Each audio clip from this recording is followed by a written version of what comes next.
Mesdames et messieurs, bonjour, merci de rester sur l'ORTM. Bienvenue dans Actu Hebdo, votre rendez-vous dominical avec l'ORTM. Le canal, comme vous le savez déjà, c'est le 12-13. Aujourd'hui, nous avons deux sujets, deux invités. Nous sommes avec M. Boubacar Assimi Diallo. Il est le président de l'OPECOM. Bonjour, Monsieur le Président. Bonjour, M. Dioumeli. L'OPECOM, c'est quoi? C'est l'organisation patronale des entrepreneurs de la construction du Mali. Ah d'accord, vous êtes les bâtisseurs. Et de Kaï à Kidal. Ah bon, on va voir si vous êtes en train de bien bâtir ce pays. Tout à fait. Nous sommes également avec M. Kassoum Koulibaly. Il est le coordinateur du programme d'appui au développement PAD-PME. Bonjour M. Koulibaly. Bonjour M. Dioumeli. Vous êtes également bâtisseur, non? Absolument, je suis un fils de béton, puisque la construction c'est un métier de la famille. Donc je me sens bien dans cet environnement aussi. D'accord. Merci à vous. Merci d'être venu sur le plateau d'Actu Hebdo, notre magazine d'information, dont de plus en plus détails ce que nous regarde sur des sujets très importants. Comme aujourd'hui, on va parler de Davos, de la participation du Mali. Oui. Et avec Monsieur le Président, on va parler de la 10e Assemblée Générale de l'OPECOM. Oui. 10e Assemblée Générale de l'OPECOM, donc, qui s'est tenue le samedi surpassé. D'accord. Voilà. On va rappeler d'ailleurs que le secteur du BTP contribue à la création d'emplois et de richesses dans notre pays. Notre reporter Idrissa Goulou Sissoko était présent pour l'actualité. On va regarder ça, ce qu'il a mené dans sa besace et puis on va revenir sur le plateau avec vous. Regardons. Au cours de cette 10e Assemblée générale ordinaire de l'Organisation patronale des entrepreneurs de la construction au Mali, OPECOM, il s'agit de présenter le rapport d'activité 2019 et le rapport financier. Pour le président de l'OPECOM, l'année 2019 a été une année résiliente pour les entrepreneurs de construction. L'année 2019 a été la plus grande résilience pour nos entreprises. Les difficiles conditions sécuritaires ont fragilisé nos activités. Elle a été aussi une année d'interpellation qui n'a pas eu l'accompagnement financier à hauteur de souhait. Nous remercions le département des infrastructures et de l'équipement pour avoir fait confiance à plusieurs de nos membres qui exécutent leurs contrats conformément aux règles de l'art avec la confiance et l'accompagnement des banques. Le ministre des Infrastructures et de l'Équipement a, au nom de son collègue de l'Habitat, de l'Urbanisme et du Logement social, salué le dynamisme de l'OPECOM et signalera que les exigences du département restent intactes, à savoir la réalisation conformément aux règles de l'art des ouvrages confiés à l'OPECOM et le respect des délais contractuels. Son Excellence, Monsieur le Président Ibrahim Boubacar Keïta, Président de la République, chef de l'État, a fait du désenclavement intérieur et extérieur de notre pays une priorité. La participation des PME et PMI est essentielle dans la réalisation de cet objectif majeur. Je peux vous confirmer ici que l'épanouissement du secteur des BTP constitue une des priorités du gouvernement du Mali conduit par le Dr Boubou Cissé, car le BTP contribue à la fois à la création d'emplois, à la dynamique interne de l'économie nationale et par conséquent à la réduction de la pauvreté par la distribution de richesses. Au cours de la cérémonie d'ouverture, plusieurs ordres ont réaffirmé leur franche collaboration avec l'OPECOM, à savoir l'ordre des architectes, l'ordre des ingénieurs conseils, l'ordre des urbanismes, l'ordre des géomètres experts et le président du CNPM. Monsieur Koulibaly, oui. Vous connaissiez avant l'OPECOM? Oui, tout à fait. C'est une organisation que j'ai connue il y a quelques années, puisque je vous ai dit tout à l'heure que je suis issu d'une famille de constructeurs. Donc, c'est un secteur que j'apprécie très bien et qui fait partie des secteurs qui sont dynamiques en République du Mali. Ça fait plaisir. Lorsque vous venez, Monsieur le Président, à cette 10e Assemblée Générale, vous avez beaucoup de défis. On va parler d'abord du défi de la mobilisation. Ils étaient tous là? Oui, vous avez remarqué, ils étaient tous là. Il y avait les représentants de Kaï jusqu'à Kidal. Et à Kidal, vous avez vu, ils sont venus très nombreux. C'est l'occasion de les remercier parce qu'ils ont bravé toutes les difficultés pour pouvoir être là plusieurs jours à l'avance afin de ne pas être coincés. Cela veut dire que c'est des gens qui font beaucoup d'espoir dans cette organisation. Malgré les difficultés et malgré toutes les situations que le pays a connues, nos ressortissants des régions du Nord sont restés fidèles à cette organisation.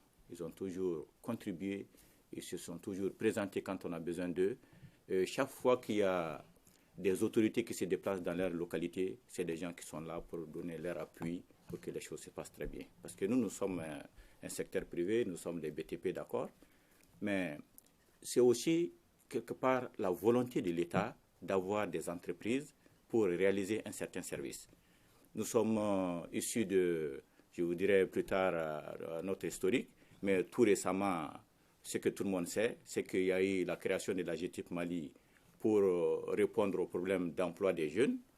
Ensuite, il y a eu la privatisation de l'entretien routier. Donc, ces deux services que l'État a créés ont permis, en fait, de créer un embryon d'entrepreneurs qui sont ceux-là dont on parlera certainement plus tard, qui exécutent certains travaux. Toujours sur le sujet de la mobilisation des adhérents, mais également mobilisation même au sein du gouvernement. Vous avez 2 ministres, là.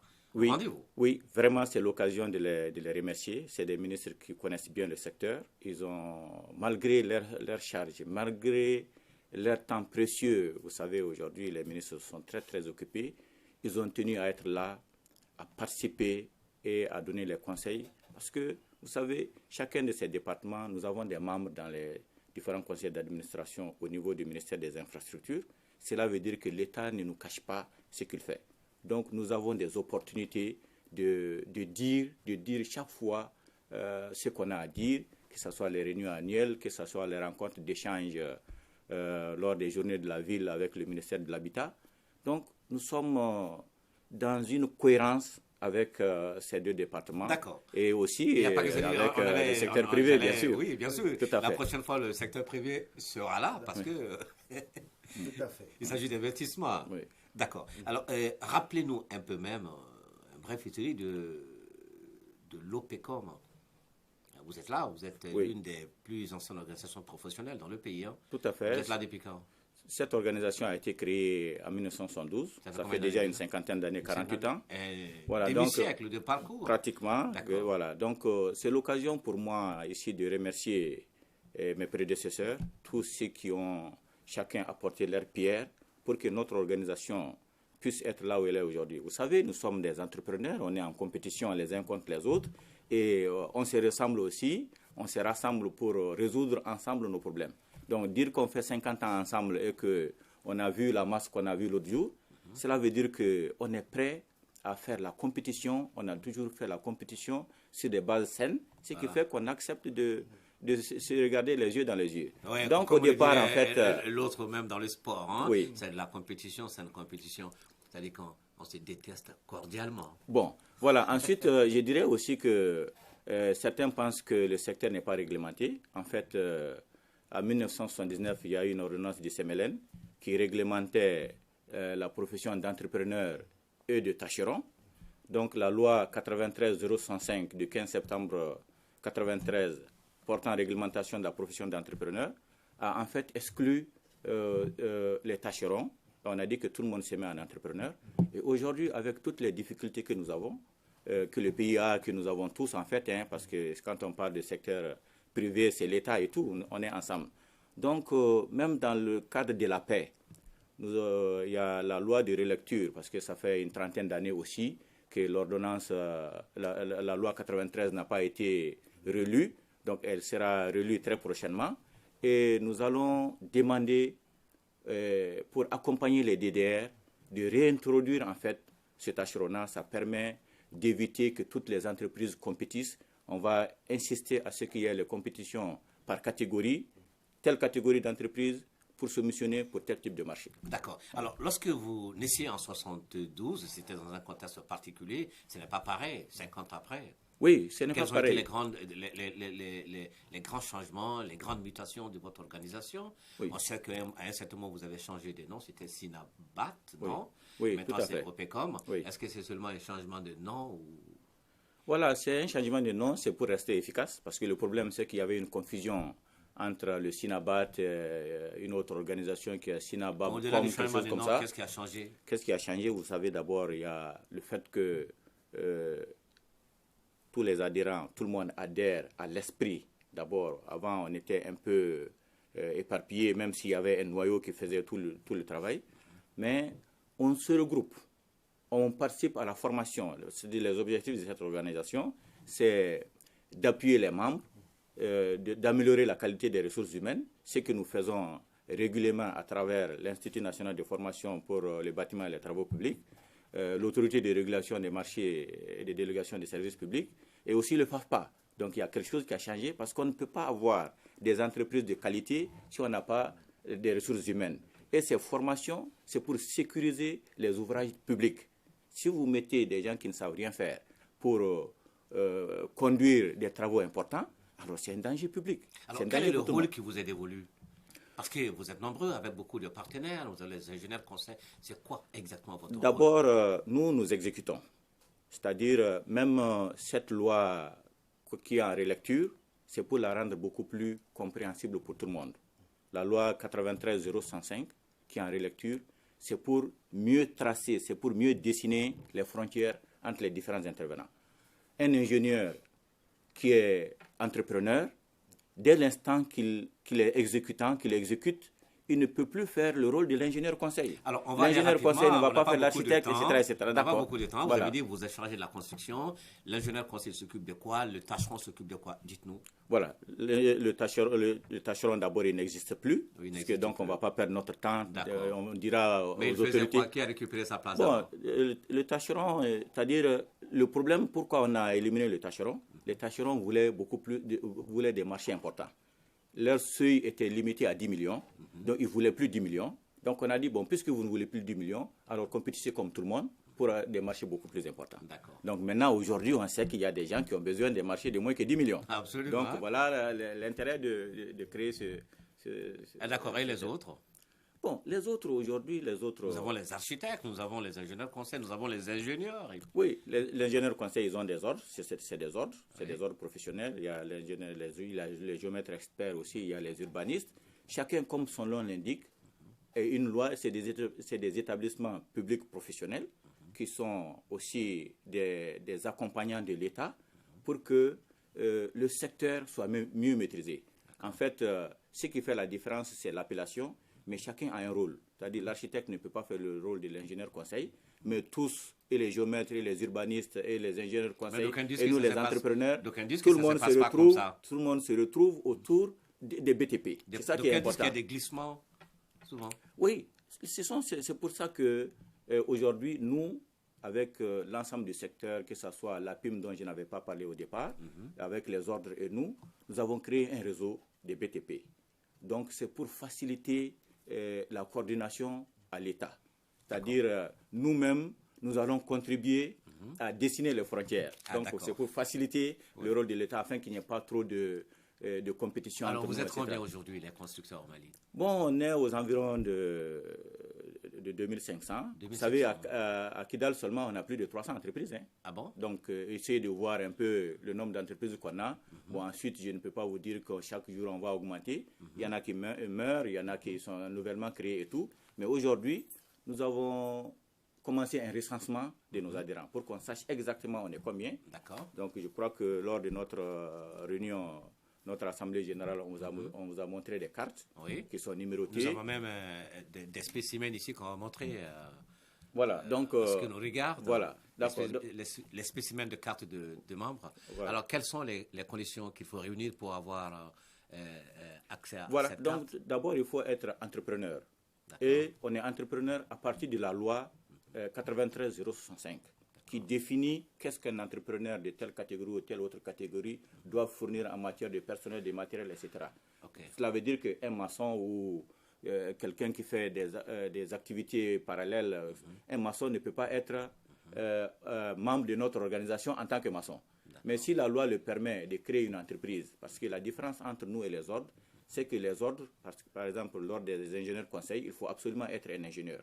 Mais chez nous, un ingénieur ou toute personne physique ou morale, qui a les capacités d'investir, peut créer son entreprise dès l'instant que la personne est conforme à la loi. D'accord. Alors, Monsieur le Président, plus de 2500 entreprises au Mali. Est-ce que c'est un avantage? Oui. Parce qu'on le sait, il n'y a pas 10% des entreprises qui ont du marché là au Mali. On dit trop d'entreprises, très peu de grandes entreprises. Je vous dis que d'abord, au moment... C'est un avantage d'avoir 2000 et quelques C'est un avantage. Ah bon? Je pourrais vous dire après les inconvénients, mais c'est d'abord un avantage. Comment? Ils n'ont pas de marché? Oui, c'est ça. C'est-à-dire aujourd'hui, il y a une situation qui fait qu'il n'y a pas de marché. D'accord. Donc, laquelle? La situation sécuritaire globale fait qu'il n'y a pas de marché aujourd'hui. Par exemple, dans les zones très sécurisées, s'il y a quelque peu de marché, il y a beaucoup plus d'entreprises qui soumissionnent pour les mêmes marchés.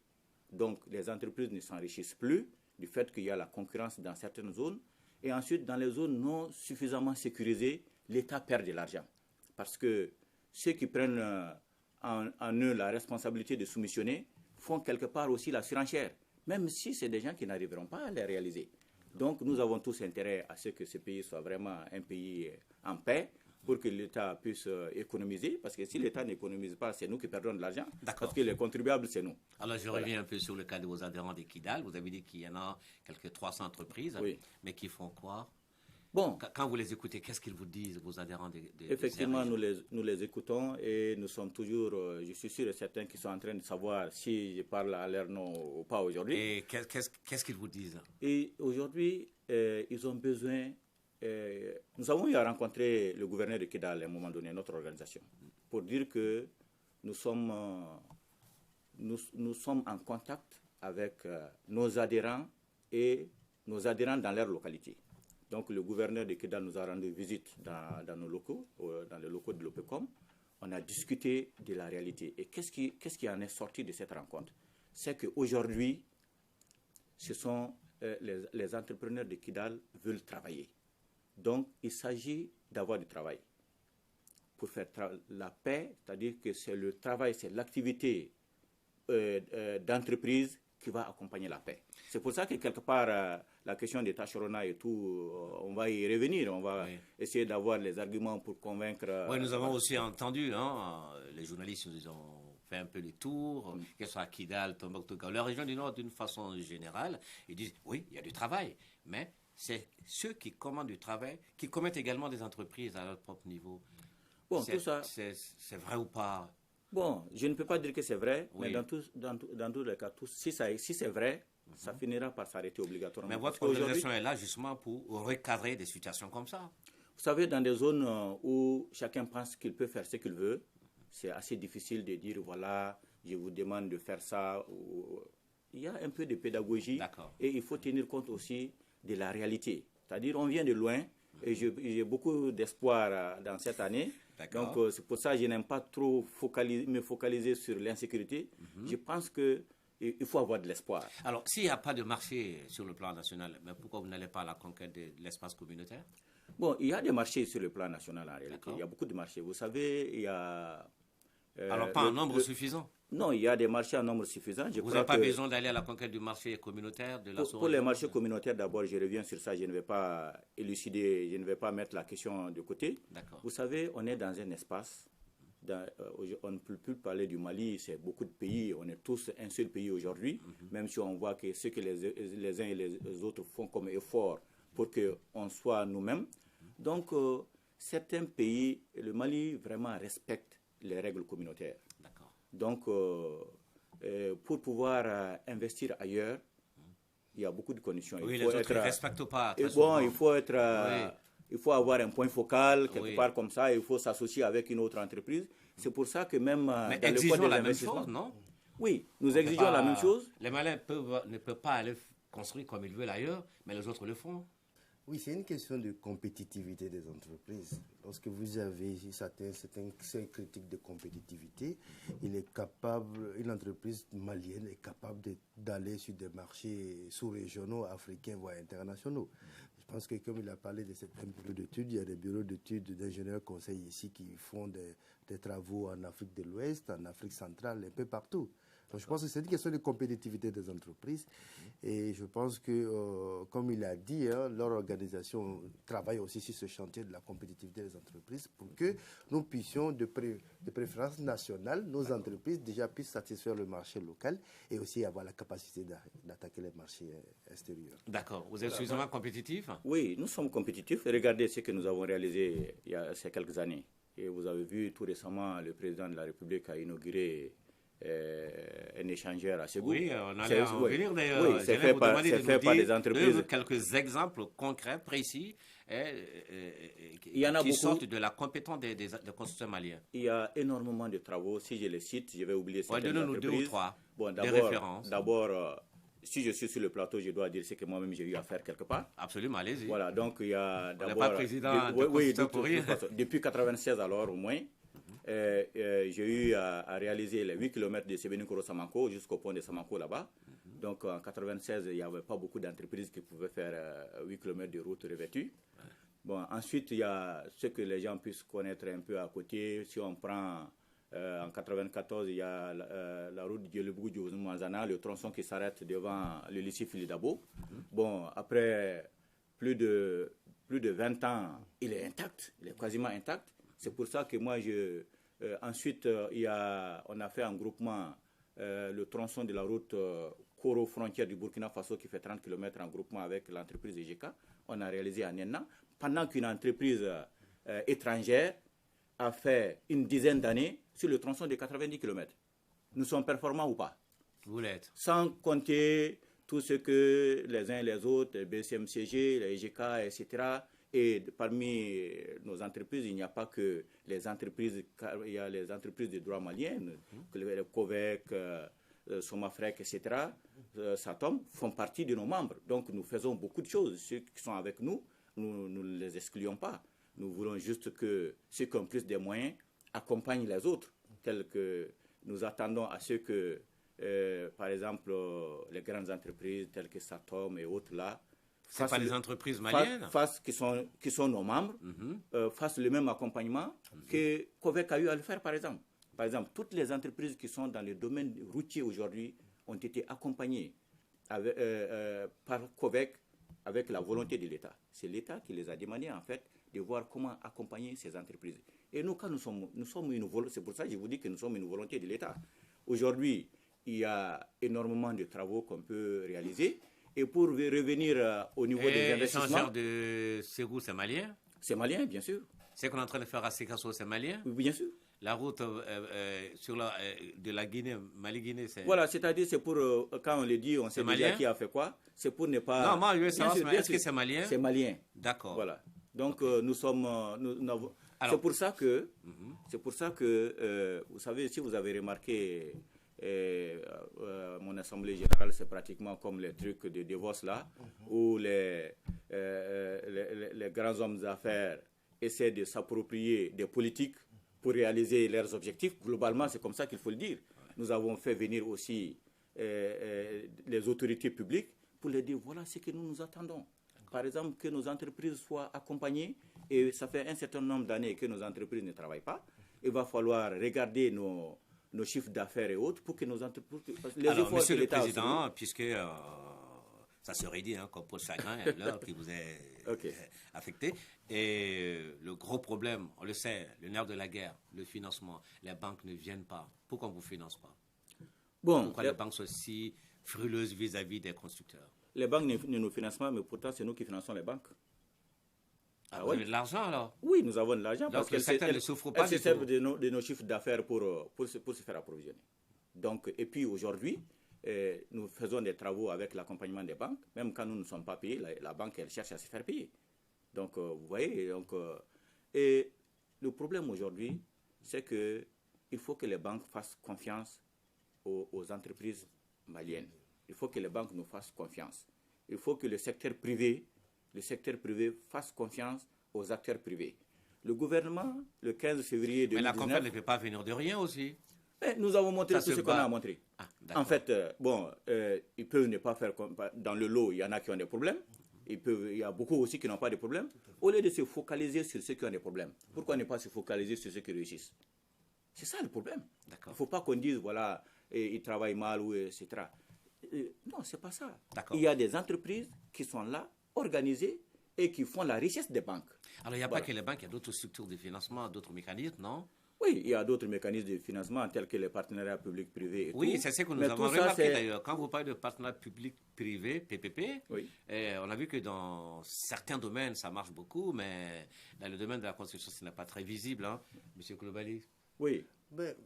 Vous aussi, vous faites beaucoup attention à ces constructeurs-là. Moi, je crois que si vous me demandiez d'expliquer comme ça va lui permettre de... Allez-y, voilà. alors. Parce que vous savez, les partenariats publics-privés, c'est-à-dire c'est l'État ou une autorité publique qui fait appel à un privé pour financer et exécuter une infrastructure publique. Et quitte à gérer cette infrastructure pendant un certain temps pour essayer de récupérer son investissement. Maintenant, le problème, c'est qu'au niveau des infrastructures, il y en a qui ne sont pas éligibles au partenariat public-privé. Quand vous prenez les pistes rurales et tout, vous ne pouvez pas mettre des postes de péage pour dire que vous allez vous faire rembourser. Quand vous prenez des routes, des morceaux de la transaérienne pour dire que vous allez mettre des barrières pour des gens, voilà, c'est assez compliqué. Mais tout ce que le résumé de ça, c'est qu'il n'y a pas l'accompagnement. Et l'accompagnement de qui? L'accompagnement des banques avec l'appui de l'État, en fait. Voilà. Par exemple, aujourd'hui, avec tout ce que je viens de vous expliquer... L'État, c'est une très bonne caution.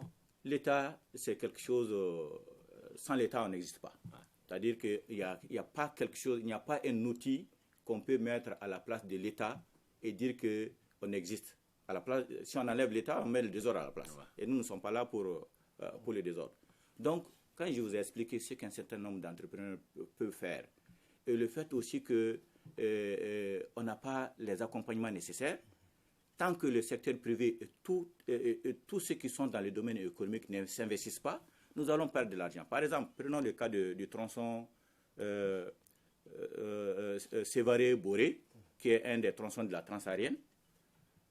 Ce tronçon, il fait 110 km, mais les critères de qualification aujourd'hui excluent la totalité des entreprises maliennes. Aucune entreprise malienne n'est qualifiée pour soumissionner. D'accord. Et si vous mettiez ensemble? Même si on se met ensemble, vous savez, les gens se mettent ensemble quand ça sert à quelque chose. Même les critères qu'ils ont mis, même si tout le monde se met ensemble, ça ne sert à rien. Mais c'est quoi ces conditionnalités-là? Ces conditionnalités, par exemple, si on dit qu'il faut avoir réalisé un chiffre d'affaires moyen de 42 milliards. Donc, vu la situation du pays pendant ces dernières années, une entreprise qui a réalisé en moyenne 42 milliards, c'est un problème. Alors, qui est-ce qui met ces conditionnalités? L'État ou les bailleurs? C'est ça le problème. Si vous regardez, par exemple, tout récemment pendant la période d'hivernage, il y a eu des problèmes dans ces zones. Si le privé et les banques ne se mettent pas pour accompagner l'État, afin qu'à l'hivernage prochain, il n'y a pas de problème, c'est d'autres bailleurs qui vont venir avec leurs conditions. Et l'État ne peut pas.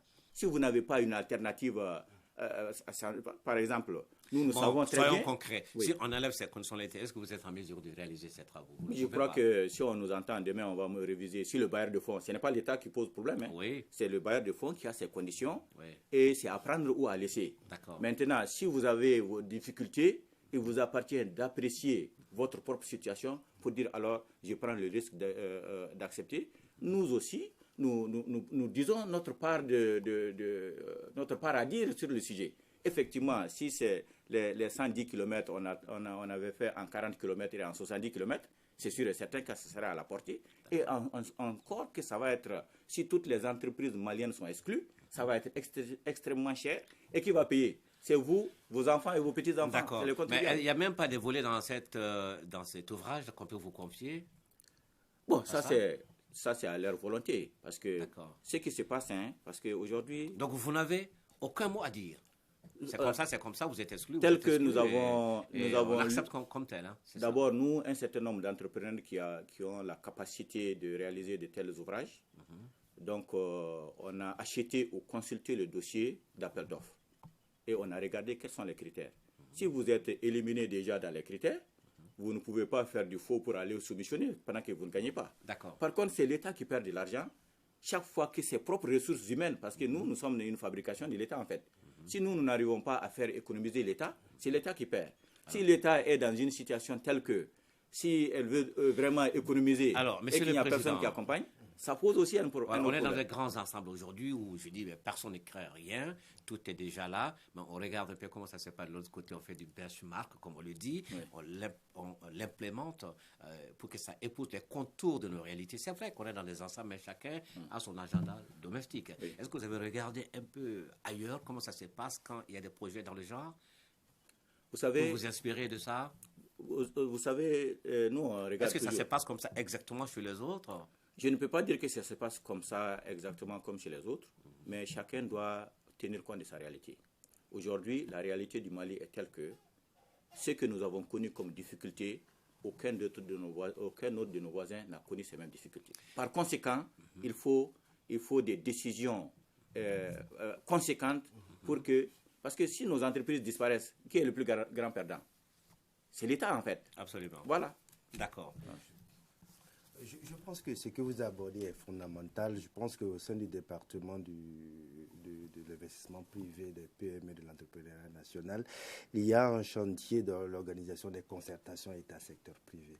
Je pense que ce sont des questions fondamentales comme ça qui peuvent être abordées au cours de ces concertations pour qu'ensemble on puisse trouver des mécanismes qui peuvent faciliter l'émergence des entreprises maliennes et notamment les PME et PMI. Je suppose que parmi les 2500 entreprises membres de l'OPECOM, la majeure partie, peut-être 75 à 80%, sont des PME. Oui. Donc c'est des instances de discussion que nous allons bientôt mettre en chantier pour qu'on puisse débattre de ces problématiques-là qui soient essentielles pour que vraiment les entreprises maliennes, notamment les PME, puissent trouver leur compte dans le développement économique du secteur privé malien. Très bien. Alors, c'est ce qui va nous conduire à notre deuxième sujet. Vous aurez un mot à dire pour boucler, parce qu'il faut qu'on sache sur quelles recommandations, quelles conclusions, avec quels sentiments vous avez bouclé les travaux de cette 10e Assemblée générale et vos solutions pour sortir du trou. Parce que du gouffre, on va le dire. Hein. Tout à fait. Vous savez, moi, je suis très optimiste pour cette année 2020. Personne ne va m'amener à croire au pire encore, parce que nous avons déjà vécu des situations difficiles. Mon avis, il se méfie de l'optimisme BA. Non, ce n'est pas de l'optimisme BA. D'abord, le ministère des Infrastructures, le gouvernement, en fait, a rencontré le CNPM le 15 février 2019 pour exposer les grands projets de la mandature. Donc, dans ces grands projets, il y a des projets qui sont éligibles au partenariat public-privé. Donc, en fait, l'État nous donne l'opportunité de nous accaparer, c'est-à-dire de réaliser certaines infrastructures. C'est à vous de saisir maintenant il faut que le secteur privé, dans sa totalité, ceux qui ont de l'argent aussi, saisissent cette opportunité. Parce que ceux qui financent ces grands projets, eux aussi, c'est pour une retombée. Bien sûr. Voilà, maintenant, les Maliens aussi, il faut qu'ils s'y mettent pour accompagner les entreprises afin que l'argent reste ici. Oui. Ceux qui viennent d'ailleurs, le bénéfice, ils partent ailleurs. Absolument. Voilà, donc il y a ça aussi. Ensuite, c'est la fin de la mission. Avant la fin de l'émission, vous aurez un mot à dire. On va passer à notre deuxième sujet avec la ville de Davos. On allait maintenant très loin, en Suisse. Et cette ville qui a donc abrité du 21 au 24 janvier dernier la 50e édition de la réunion annuelle du Forum économique mondial. La rencontre a rassemblé des dirigeants de gouvernements, d'organisations internationales, d'entreprises et de la société civile. Évidemment, le Mali y était représenté par Madame le ministre de la promotion de l'investissement privé, des petites entreprises et de l'entrepreneuriat national, Madame Safia Bouli. La participation du Mali s'est faite à travers des panels de haut niveau qui ont porté sur le développement de la croissance en Afrique, la consolidation de la paix, le soutien des petites et moyennes entreprises et la création de 100 millions de PME à l'horizon 2025, entre autres. Une déclaration a été rendue publique pour l'avènement d'une planète équitable à travers la croissance des PME. Nous écoutons le ministre Safia Bouli qui a donc participé et à partager l'expérience malienne à travers le programme d'appui au développement des PME. Nous écoutons Madame le ministre et puis on va détailler tout cela. Tout à fait. Voilà. Rendre le monde plus équitable nous demande aussi de travailler à renforcer nos petites et moyennes entreprises.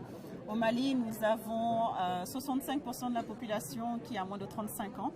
Donc nous avons une population jeune qui est très dynamique, très talentueuse et avec beaucoup d'ingéniosité, que nous souhaitons appuyer et aider à travers la création d'entreprises, la création d'emplois et de richesses, qui nous permettrait alors non seulement de réduire le gap que nous avons en termes d'inégalité, mais aussi donner de plus en plus d'opportunités à ceux qui, pour le moment, n'en ont pas eu. À travers le programme d'appui aux petites et moyennes entreprises, nous avons l'intention aussi de faciliter le financement à ces entreprises-là à travers des institutions de microfinance qui seront mieux gérées en collaboration avec d'autres départements du gouvernement, mais aussi à travers une finance inclusive et une stratégie à cet effet qui sera dirigée principalement sur l'entrepreneuriat des jeunes et des femmes. Opportunities for us and the means to create it is really how we strengthen our small and medium enterprises. Voilà, Madame Safia Boly, ministre de la promotion de l'investissement privé des petites entreprises et de l'entrepreneuriat national. Monsieur Koulibaly, vous êtes le coordinateur du programme d'appui au développement PME dans notre pays et vous étiez à Davos. Dites-nous d'abord, quel est l'intérêt pour le Mali d'être à un tel forum? On a dit que c'était réservé aux grands de ce monde. Merci, M. Diombele. Je voudrais commencer d'abord par adresser les remerciements de Mme Safia Boly, ministre de la promotion de l'investissement privé des PME et de l'entrepreneuriat national, l'ORT, mais à tous les téléspectateurs. Parce qu'aujourd'hui, le Mali n'est pas petit. Hein. Ah ouais. Donc, le forum de Davos, c'est pour les grands pays. Et il faut reconnaître qu'on ne participe pas au forum de Davos comme on le veut. Et donc, c'est par invitation spéciale qui a été adressée au chef de l'État, son Excellence Ibrahim Boubacar Keïta, pour prendre part à cette édition du 50e du Davos. Donc, c'est une personnalité parmi les grandes personnalités qui était invitée à cet événement et qui a demandé donc à Mme Safia Boly de bien vouloir le représenter à cet événement majeur, où des grandes discussions diplomatiques, politiques, stratégiques, économiques se font.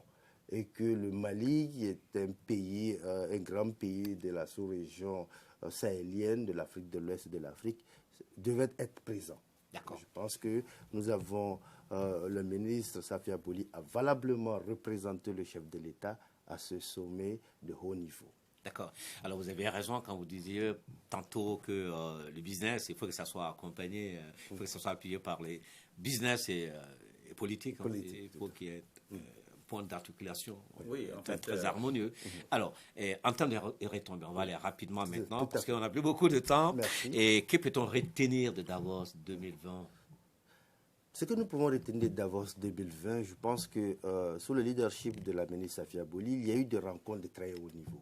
J'aimerais citer 3 grandes rencontres auxquelles le Mali a grandement participé. C'est le panel de haut niveau sur le lancement de Africa Growth Platform. Le Africa Growth Platform, c'est la plateforme qui a été lancée à Davos, une initiative de la création de 100 millions de PME en Afrique d'ici l'horizon 2025. Donc voir le Mali participer aux côtés des chefs d'État du Ghana, du Sénégal, du Botswana et de la RDC, une telle initiative, fait que nous sommes au cœur d'une nouvelle dynamique et que ces retombées-là, le Mali participera, bénéficiera de ces retombées. Mais nous avons l'habitude de ces grandes annonces. Oui, ce sont des grandes annonces, c'est vrai, mais elles sont pratiques. Parce que nous passons au cinquantenaire, là, on veut passer des idées aux actions. Ah, vous y croyez? C'est quoi le socle? Le socle de ça, c'est c'était un partenariat multisecteur, où nous avons les politiques, nous avons les partenaires au développement et nous avons les entrepreneurs eux-mêmes, qui étaient représentés par des organisations et qui décident donc de passer à l'action de manière accélérée. Je pense que ça, c'est fondamental. Et aujourd'hui, nous avons tous les dispositifs au niveau national, au niveau sous-régional, au niveau africain, qui nous permettent donc de croire à cette initiative parce que l'Afrique est une priorité pour le Davos et l'Afrique est une priorité pour nous-mêmes en tant qu'État africain. Donc je pense que ça, c'est une retombée fondamentale pour nous. La ministre Safia Boly aussi a représenté l'État du Mali et aussi les États sahéliens au panel sur le Africa Peace Building Forum. Donc, où nous avons discuté de comment consolider la paix au niveau du continent africain. Et ça aussi, il y avait la participation des chefs d'État du Ghana et de la RDC pour que nous puissions définir ensemble comment est-ce que le secteur privé, notamment le développement des PME, peut être facteur de consolidation de la paix. Je ne vous apprends rien quand vous savez que le Mali est un pays qui se relève d'une situation de crise et que nous devons aujourd'hui passer par les PME pour pouvoir faire en sorte que l'on puisse créer de la richesse, on puisse créer des emplois pour que nous puissions créer une certaine cohésion sociale au niveau de la République du Mali. Donc je pense que ça, c'est fondamental. Et troisièmement, nous avons parlé aussi de la nécessité d'impliquer les jeunes dans le développement agricole et agroalimentaire. Et ça, c'est une session où vous avez toutes les grandes organisations, que ce soit AGRA, l'Alliance pour la Révolution verte en Afrique, vous avez les grands bailleurs de fonds, vous avez l'UNICEF qui développe des initiatives et qui sont présentes avec toutes les organisations de l'ONU qui sont présentes et que nous discutons, nous développons des approches et nous faisons des coordinations et nous développons des partenariats. Je pense qu'aujourd'hui, nous avons eu des retombées immenses que nous sommes en train de consolider et suivre pour que les jeunes Maliens et les femmes maliennes puissent bénéficier à court, moyen et long terme. D'accord, les annonces ont été faites, on les a entendues, on a mesuré leur portée. Maintenant, parlons de la mise en œuvre concrètement, les prochaines étapes. Les prochaines étapes, vous savez que le gouvernement malien a mis en place une réponse cohérente, n'est-ce pas, intégrée d'appui au développement des PME, qu'on appelle le programme d'appui au développement des PME, dont j'ai la charge de coordonner en République du Mali. Alors, donc, à travers ce programme, nous avons 4 composantes majeures. Et la première composante, c'est l'amélioration du cadre des affaires. Donc, qui passe de l'amélioration du cadre juridique, du dialogue État-secteur privé, comme nous l'avons parlé tout à l'heure, et aussi du développement de l'esprit entrepreneurial, que ce soit pour les jeunes ou les femmes. La deuxième composante, c'est le renforcement des capacités. Donc, concrètement, c'est ça qu'il s'agit. On ne peut pas avoir des entreprises compétitives, que ce soit dans le secteur agricole, n'est-ce pas, industriel, tertiaire ou dans le BTP, lorsque nous n'avons pas de capacités avérées, que ce soit du côté des ouvriers, des techniciens, que ce soit au niveau des ingénieurs ou des dirigeants de ces entreprises-là. Donc il y a tout un ensemble de mécanismes de renforcement des capacités qui est en train d'être mis en place en termes d'assistance technique, en termes de développement même de l'offre de conseil et de l'assistance auprès des entreprises. Je pense que ça, c'est fondamental. Vous avez parlé tout à l'heure, lorsqu'on parlait de l'OPCOM, de la question de l'accès au financement. Ouais. Aujourd'hui, il y a des dynamiques qui sont en train d'être mises en place. Les financements classiques, il faut les structurer, il faut les renforcer. Il y a les dispositions de la BCAO qui comptent à améliorer les PME. Nous allons partir avec des situations, des innovations dans le domaine du financement. On fera recours au financement islamique. Si les acteurs de l'OPCOM ou les PME de BTP sont intéressés, il y a des dynamiques que nous sommes en train de mettre en place dans le cadre de finances islamiques et d'autres alternatives. Mais aussi surtout la microfinance. Il paraît que la finance islamique, c'était une très bonne alternative maintenant. Absolument. Qui gagne du terrain. Absolument. Nous sommes un pays à 95% de musulmans qui avons des valeurs, qui avons des croyances, qui s'arriment naturellement avec les opérations de finances islamiques. Et je pense que la BCAO est en train de prendre des dispositifs pour que ce mode alternatif de financement de nos entreprises soit effectif. Et donc, nous travaillons à cela pour que lorsque ce système va être mis en place, on puisse faire en sorte que les PME maliennes puissent être les bénéficiaires. Et aussi, la quatrième composante qui est majeure pour nous, c'est la défense des intérêts des PME. Et comme l'OPCOM le fait, et tous d'autres secteurs agricoles et industriels, c'est de faire en sorte que les PME puissent avoir accès à la commande publique. Vous avez parlé tantôt qu'on n'a pas accès au marché, mais il faudrait que nous travaillions. Il y a un décret, le décret 2018-473 du 28 mai 2018, qui institue des mesures qui favorisent la commande publique aux PME et à la production nationale. Je pense que ce décret, il est important que nous ayons à le vulgariser pour que toutes les PME les connaissent et les accompagner pour qu'elles puissent avoir accès à la commande publique. Et ce qui est aussi intéressant, comme vous avez parlé aussi des marchés de la sous-région, comment faire en sorte que nos PME puissent avoir accès à des marchés de la sous-région, à l'exportation. Je pense que ce programme-là est assez cohérent, assez intégré pour que le Mali puisse procéder à ce qu'on appelle, au sein de notre département, sous le leadership de Mme Safia Bouli, la nouvelle révolution économique du Mali dans les 10 années à venir. D'accord. Et cette question à laquelle vous allez répondre en une minute, hein? Oui. Voilà, vous avez parlé du programme d'appui au développement des petites et moyennes entreprises. Pouvez-vous nous en dire un peu plus? Oui. Alors, donc c'est ce que je viens d'expliquer. Il y a 4 compétences majeures qui sont l'amélioration du cadre des affaires, il y a l'accès au financement, le renforcement des capacités et la défense des intérêts. Mais pour qu'on aboutisse à ça, il y a un certain nombre de chantiers que le département de la promotion de l'investissement et des PME est en train de dérouler. Il y a un décret que nous sommes en train de développer sur les incubateurs pour que ce secteur-là, parce qu'on sait que les incubateurs jouent un rôle essentiel dans l'écosystème entrepreneurial pour pouvoir faciliter l'éclosion des startups qui soient performantes. On travaille sur ça. Il y a la charte des PME qui est en train d'être développée pour qu'on puisse avoir une réponse cohérente du gouvernement vis-à-vis des PME. Nous sommes en train de travailler sur la labellisation des PME, parce que c'est un mécanisme qui permet donc de pouvoir sortir un cadre vraiment de PME compétitives. C'est ça la vision des pas de PME. D'accord. Et pour répondre à votre question rapidement de manière concrète, le président de la République, dans son programme présidentiel, a décidé d'accompagner 4000 PME maliennes, n'est-ce pas, au cours de son mandat. Quand on dit 4000 PME, c'est quoi? C'est des meilleures PME. C'est de créer 4000 PME qui soient compétitives à l'échelle nationale, sous-régionale et africaine.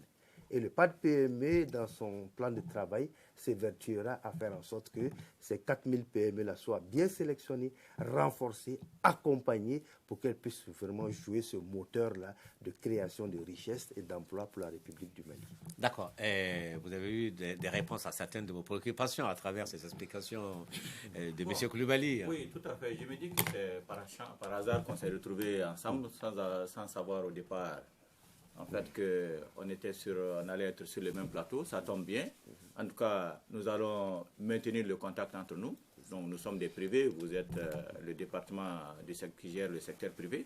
Nos problèmes sont connus aujourd'hui. Tout à fait. Voilà, donc nous avons besoin d'accompagnement. Donc, j'ai bien entendu les financements alternatifs tels que la finance islamique.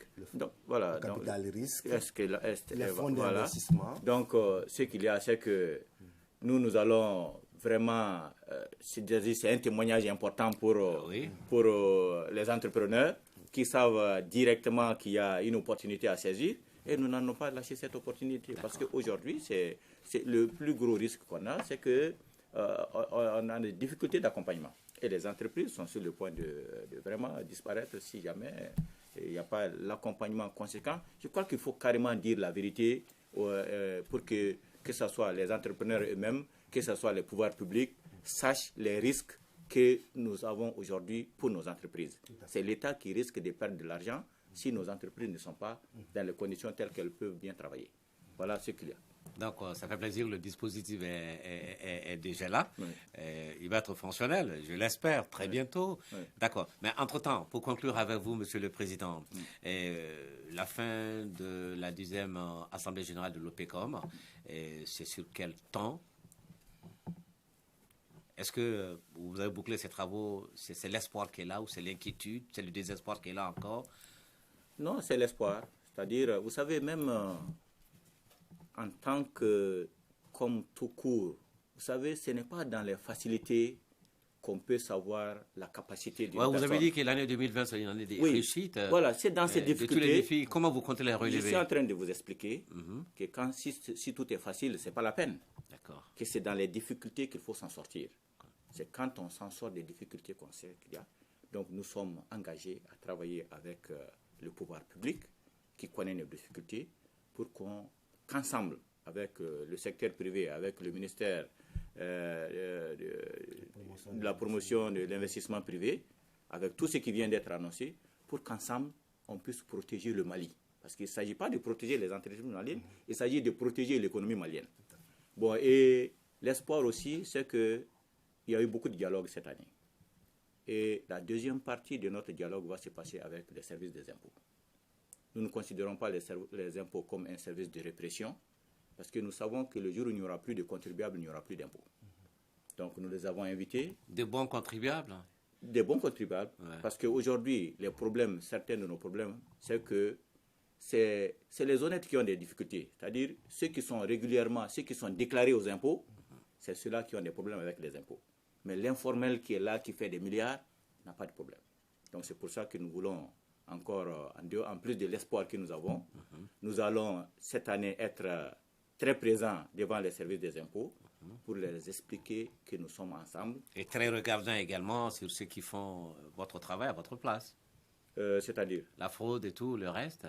Bon, vous savez, la fraude, je crois que... Ceux qui sont dans votre secteur par infraction. Oui, ceux qui sont dans le secteur par infraction, vous savez, normalement, quand on est dans une infraction, le code des marchés publics est clair, hein, et la loi aussi qui réglemente la profession d'entrepreneur est claire. Celui qui donne un marché à quelqu'un qui ne doit pas l'avoir, mais la personne est la première à s'exposer à la loi d'abord. D'accord. Voilà. Alors, un véritable succès, cette 10e Assemblée Générale? Je crois que hier, nous avons fait une réunion de compte rendu. Donc l'ensemble des membres du bureau étaient là pour dire qu'ils sont largement satisfaits. Donc nous avons produit un rapport qui sera envoyé à chacun de nos membres pour qu'ils voient qu'est-ce qu'on a fait et quels sont nos objectifs pour cette année. Et ils attendent beaucoup. Ok. Voilà. Et quelques temps après, l'ORTEM ira sur le terrain voir comment ça évolue, si vous avez fait un bon qualitatif. Moi, je crois que l'ORTEM doit même nous accompagner pour qu'on lui montre certaines de nos infrastructures, pour qu'on fasse un documentaire. Et je crois que nous allons vous rapprocher pour faire un documentaire afin qu'on sache ce que nous faisons. Parce que tout le mauvais travail qui est là, ce n'est pas nos membres. Wow. Ce n'est pas un membre de notre organisation qui a fait tel ou tel mauvais travail. Tout ce que nous avons fait. Mais c'est difficile. Parce qu'on donne de l'argent à certains aussi qui font le mauvais travail. Comment? On donne de l'argent à certains qui font du mauvais travail, qui ne sont pas entreprises nationales, n'est-ce pas? Oui, bien sûr. Maintenant, ce que j'ai oublié de dire, c'est qu'il y a un élément essentiel que j'aimerais rapidement, en quelques secondes. Oui. Vous savez, vous avez dit un langage très simplifié. Quand on dit qu'un entrepreneur a eu un marché de tant de milliards, pour le commun des mortels, c'est comme si on se réunissait dans un bureau, on lui fait un chèque, on attend notre route. Absolument. Ce n'est pas ça. C'est-à-dire que vous vous endettez auprès des banques pour réaliser, et chaque fois que vous réalisez quelque chose, l'État vous paye. L'État ne vous donne pas d'argent. Donc c'est avec vos banques que vous allez réaliser au fur et à mesure. Chaque mois, vous faites un décompte qui est validé, et c'est ce décompte-là qui est payé. L'État ne vous donne pas d'argent. Mais comment vous faites pour achever le boulot? Voilà, et quand on achève le boulot aussi, dire qu'on achève. Par exemple, si je donne un exemple assez simplifié, pour cette année, pour l'année passée, l'exercice 2019, vous allez trouver qu'une entreprise qui a réalisé, par exemple, effectivement des travaux d'une valeur d'1 milliard, a certainement été payée pour 30% environ. Oui. Mais le chiffre d'affaires que l'entrepreneur va déclarer, c'est 300 millions. C'est 300 millions parce que c'est ce qu'il a... Donc, cette année, cet entrepreneur qui a effectivement réalisé 1 milliard de travaux, n'est plus éligible pour réaliser encore 1 milliard de travaux. Alors qu'il a déjà réalisé ça, mais il n'a pas encaissé ça. Il n'a pas encaissé, donc voilà. Vous voyez que c'est tout ça pour qu'on veut rencontrer les impôts, dialoguer, pour qu'on puisse comprendre ensemble les problèmes de ce secteur. Ce n'est pas seulement en matière de financement, c'est en matière de compréhension. Et on est dans une année de dialogue et je crois que tout est permis. Ok, voilà. Très bien, M. Koulibaly, 30 secondes. Merci. Oui, effectivement. Les grands chantiers à votre niveau. Les grands chantiers à notre niveau. Donc, c'est le programme présidentiel des 4000 PME à sélectionner et à accompagner de manière qualitative. Parce que le pas de PME sous le leadership de Mme Safia Boly, ministre de l'investissement privé, des PME, de l'entrepreneuriat national, il s'agit donc de créer donc cet écosystème-là entrepreneurial qui favorise l'entrepreneuriat des jeunes et des femmes dans tous les secteurs agricoles, industriels, commerciaux, tertiaires, et faire en sorte que le Mali puisse être un pays créateur de richesses et d'emplois pour ses propres populations. Et merci. Pour dire un dernier mot, c'est le patriotisme économique que nous vivons maintenant, et je pense qu'ensemble, nous pouvons relever les défis. Merci à vous. Merci d'être venu, Monsieur le Président Lopecom. Merci à vous, Monsieur Koulibaly, et à vous également, mesdames et messieurs. Merci de nous avoir suivis tout à l'heure. Le journal de 13h. Excellent après-midi dominical. À dimanche prochain, Inch'Allah. Canal 12-13. Merci.